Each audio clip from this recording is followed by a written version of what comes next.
In the midst of the housing bust, young households, spooked by what they saw as an uncertain market, soured on homeownership, news reports said. But a researcher at Washington State University, in a new report, says he's just not seeing that in the data. In fact, compared to baby boomer households when they were of comparable age, young households of today are buying at a consistently higher rate, a trend that bodes well for homeownership in the years ahead. What we have found is that the attitudes of prospective homeowners, particularly those that are in the millennial generation, they're saying, yeah, we still want to own homes. We recognize the challenges that have come about as a result of the economic volatility over the course of the last several years. And what that means is that we have delayed our home purchase decisions, but we're still planning on doing it as soon as we possibly can. Glenn Crellin, the study's author, says homeownership appears particularly attractive to the millennial generation, also known as Generation Y, who were born between the early 1980s and the early 2000s.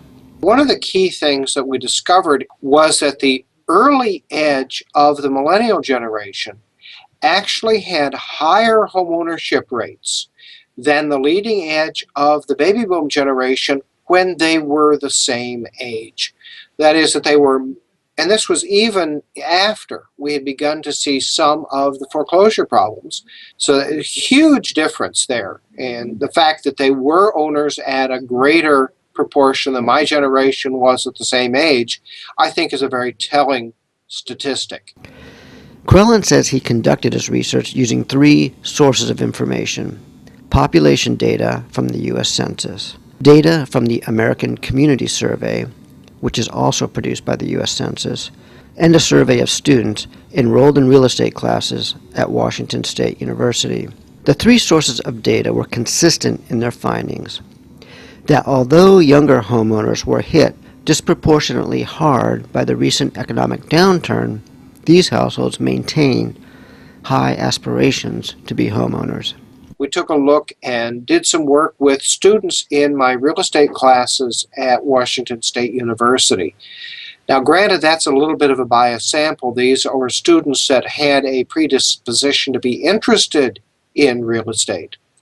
But the one thing that we found was that after they'd been in the course for the entire semester and had been exposed to all the challenges that were being faced by potential buyers in the industry, they said they were more inclined to purchase in the near future than they had been at the beginning of the semester. Crellin says a continuing concern for young households is the impact of student debt on their financial ability to buy a home after graduation. The only potential downside, particularly as we move towards the millennial generation, is the issue of how much education-related debt they've piled up and whether that is going to be an impediment to their achieving homeownership as early as they would otherwise like.